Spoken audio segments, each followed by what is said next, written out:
First of all, I want to thank everybody for coming out. Truly appreciate this. Thank the media for covering this fight and how it should be because it is a big fight. So we're glad for that. And other than that, training's going well. Preparation is going well. You know, no injuries. I did everything I had to do. I'm still focused, and it's a week and a half to the fight. And you know, I'm just ready to fight already. The fight was tomorrow. I'll be ready. The whole thing about the catchweight, I mean, you know, the question is, I mean, at what point are you going to go up to 147? How long will you stay at 140? And how did the catchweight come about? You know, as far as the catchweight, you know, in order for this fight to be made, you know, the management, my team, you know, his team, that's the way we agreed at. It wasn't a reason for us to, you know, keep our title just in case, you know, it was nothing like that. So it was just a management decision, it was a team decision. In order for the fight to be made, that's the way we had to fight at. And you know, if I can't make 140 in the summertime, then you know, I would love to fight one more time for the belt. But if I can't do it, then I'll definitely be fighting 147 in the summertime. Any disappointment that the belts aren't on the line for this No, fight? no, It's a big fight anyway. no, it's a big fight. You know, I know a lot of fans want it to be a unification fight, but it's still a big fight to me. It's still a big fight. You know, and it's the fight the fans wanted. You know, so I'm just happy. You know, the fans are getting a great night of boxing on NBC, and it's time to show the world who's the star at NBC, Danny Garcia. And what's your thoughts? Other IBF belts out there to get? I mean, there's belts at 147 IBF, so you know, I still got my whole career to fight for IBFs and other weight divisions and other championship belts. What does this Lamont Peterson present better, different, anything, you know, than say Lucas Matisse and Amir Khan? You know, those are common opponents that we faced. You know, I knocked Amir Khan out, and I beat Lucas Matisse. Matisse knocked him out, and he had a close fight with Khan. So you know, they say styles make fights, and I say, to be humble, my style is to kick his butt. Yeah, but what style? You lost to both of them. Here's what I'm saying. My style is to kick his butt. How well do you Kicked his ass. know Peterson and talk to him, or? No, I never talked to him. The only time I ever was close to him was at the NBC, and we were shooting the commercial, and we standing next to each other. But He's a little bit older than you, but even in the amateurs, you guys never crossed paths? no, because he was a 2004 class, and I was a 2008 class. So you know, he's Rock Allen got his number, so you know he's used to losing to Philly fighters. Yeah, well, that was one thing. That was a rivalry. Yeah. That was one thing I was going to ask you, because all Philly fighters, you know one each other for the amateurs, and you know, like Jesse Hart was a fan of David Reed, and David Reed was a fan of Mildred Taylor, so on and so forth. In Cleveland, Rock Allen beat, I guess, Devin Alexander and Lamont Peterson to go to the Olympics. I mean, how well do you know Rock, and does that play into maybe a little upholding the Philly thing? No, you know, I don't know Rock and Tiger. You know, Tiger comes around here sometimes still. You know, I see Rock here and there, and no, I don't call them, ask them any questions about the fight. You know, we just regular friends, and that's about it. How important do you view this fight as progressing your career a little bit? I mean, I think every fight now is just, you know, I'm just building my legacy one fight at a time. You know, I've been a champion for 3 years. I've been a world champion for 3 years already. I defended my title 5 times. I was an underdog 2 times in those 2 title defenses. So I think, you know, every fight now is just adding another fight onto my legacy. You win this one, you'll be 30-0. Big number.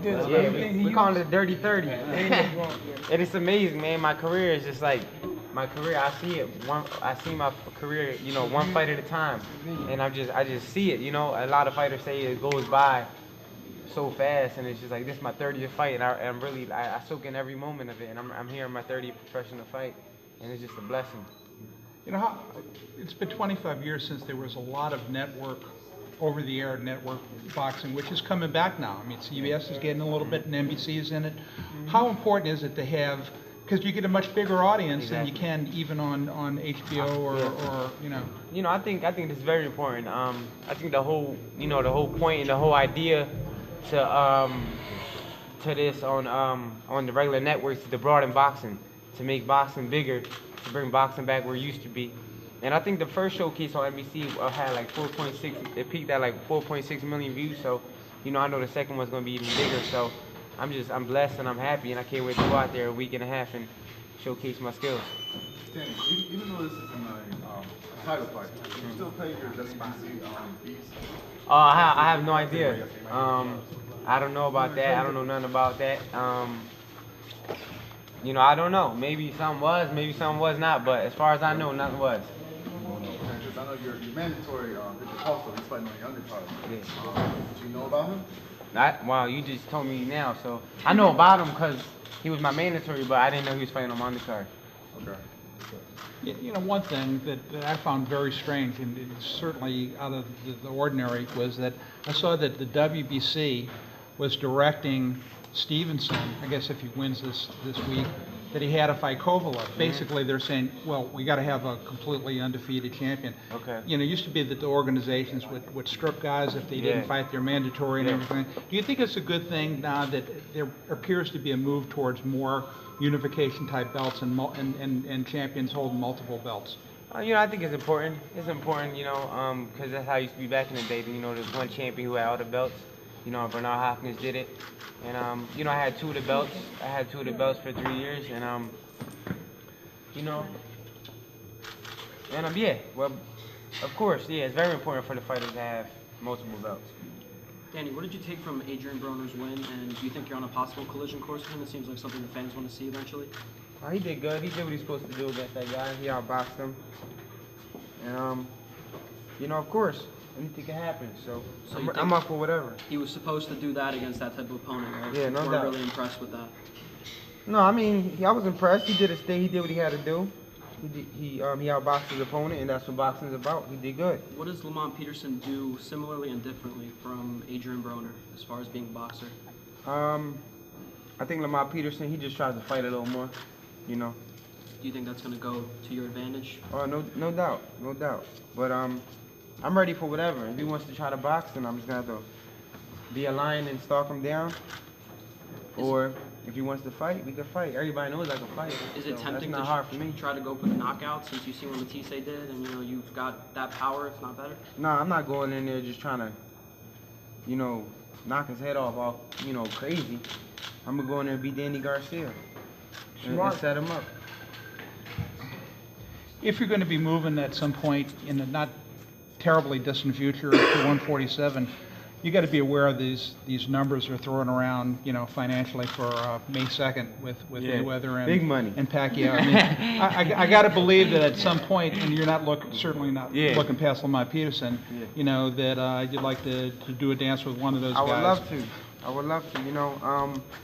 That's what boxing's about, and that's every fighter's dream. Is to fight on that stage. Of course, for a lot of money, all the exposure in the world. But it's one fight at a time. And every fighter gets their chance to eat. Or everybody can't eat at the table at one time. So I'm just taking it one fight at a time. That's it. One fight at a time. With that kind of money floating out there, Danny, though, it's just like how important is it now to go out there and say, hey, this is the prime time. I've got to go out and do this. Exactly. I gotta go out there and do what I always do. I gotta go out there and dominate. I gotta win the fight. So that way, those fights will always, them big fights will be alive for me. So, it's very important for me to go out there and look good and win this fight. And go out there and show the world on NBC that, who Danny Garcia is to all the new fans. So you're saying there's a pretty good chance this will be your last fight before 147? Yeah, it's a good chance, but we'll see how I feel in the summertime. You've been a champion for a while now. I mean, I was in Houston when you had your first title fight and beat Morales. I mean, how much is different between now and then? The way you feel? I mean, like it was almost like, wow, I'm a world champion, but now. Yeah. No, I feel even better now. When I won the world title, it took me a long time for it to soak in to actually feel like I was a world champion. I think I really felt when I was solidified myself as the world champion. After I did defend my belt about 3 times already, but when I beat Matisse, I feel like that's when I solidified myself as a true champion. And I gave the fans what they wanted, and I beat them in good fashion, and it's just great. Now it's just history in the making. Does it feel different for you outside of the ring now that you're as you said, like sort of justified champion in your regular life? Is it different than, say, a few years ago? It's Oh yeah, no it's doubt, gotta be. no doubt. You know, everybody knows me now. You know, you walk next to P Diddy and you say, "What's up, Danny? How's your pop?" So you know, you know, life changed. You know, a lot of people look at you different now, and let me say, with hard work, you know, anything's possible. So all that stuff, you know, it doesn't make my head bigger. It just motivates me to keep working hard. Marcos Maidana's been calling you out at welterweight. Do you think that could be your first fight? Yeah, that definitely could be my first fight. I think that's a good fight for me. We called him. You know? We wanted Maidana before Matisse. When I asked them who's the killer at 40, they said Matisse was. I said bring him down. And we take Matisse. Well, yeah, that's definitely a good fight for me. I think that's a good style for me. You know, he comes forward, he's strong. I'm a strong boxer, puncher, and it'll be a good fight for the fans and a good fight for me. Yeah, boxing is cyclical. You know, some divisions are hot in a particular year or for a couple of years, and then 147 to 140, 154. There's a lot of stuff going on there. You know, I think those weight divisions kind of dominated boxing in the last 10 years, if you ask me. You know, there's a lot of, especially 147 right now. You know, there's a lot of young stars at that weight, and 140 there's a lot of guys, you know, making their name in the game. So, you know, I think those weight classes carried boxing for the last 10 years, and it's exciting. Going back to Brooklyn, it's second home for you? Yeah, I love Brooklyn. Yeah. It's my fourth fight there. Yeah. It's my fourth fight there. I'm 3-0 with 2 knockouts. And I'm looking to make it 4-0 come April 11th. It's a great atmosphere. I love the Barclays Center. Barclays Center, what to do? Put that.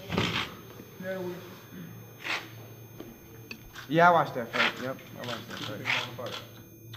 I thought it was a close fight. I thought it was a tough fight. You know, could have went either way. We gave it to the young kid. You know, Herrera's a tough fighter.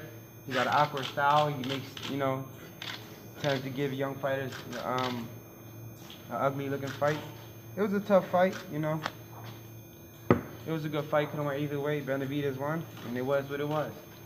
I know you're proud of your Puerto Rican heritage and also of being a Philadelphia fighter. So it seems like this is a really good time for Philadelphia boxing. You got Bryant Jennings going to fight Klitschko. You got Jesse Hart coming up and fighting on that big May 2nd card. Yeah. What about that? I mean, it feels great, man. I just feel like it's taking pressure off me now. You know, it was either me or Bernard, and you know, nobody else was stepping up at that time. And you know, it was just me. I had the title, and I'm just happy for everybody from Philadelphia, man. Because you know, it's crazy because people are starting to notice now this is a boxing market. Like, we have great fighters in Philadelphia, and I'm happy for Bryant Jennings, Jesse Hart, you know, Gabriel Rosado, you know, all the young fighters who's doing the thing on TV, and I'm just happy for them, man. It's just Philadelphia is a boxing city, and it's just amazing, man. I'm just happy. Like I said, it's taking some pressure off me, so do your thing, man. You got the fights on pay-per-view this weekend. You gonna watch it? Huh? You got the fights on pay-per-view this weekend. Oh yeah, of course, man. You gotta support my Philadelphia native. He's a Philly Rican like me, so you know I gotta hold him down. What do you think, Pops? Anything? Oh, well, no, I'm saying April 11th. Don't forget to tune in. Don't go get the popcorn either. Because you're going to miss out. And that bell ring, you better stay focused in that ring. Because at the end of the day, man, I'm not trying to hurt him right now. The champ of the world is going to be a defense title. I mean, a catchweight defense. I mean, he's going to be open again. You know what I mean? Everybody look at him, look. Everybody humble. They think he's sweet. But we want him to think like that. We want him to think they know like that. They should not go by that anymore, No, but right? they still going by it. It's good. Keep it like that. All right, cool.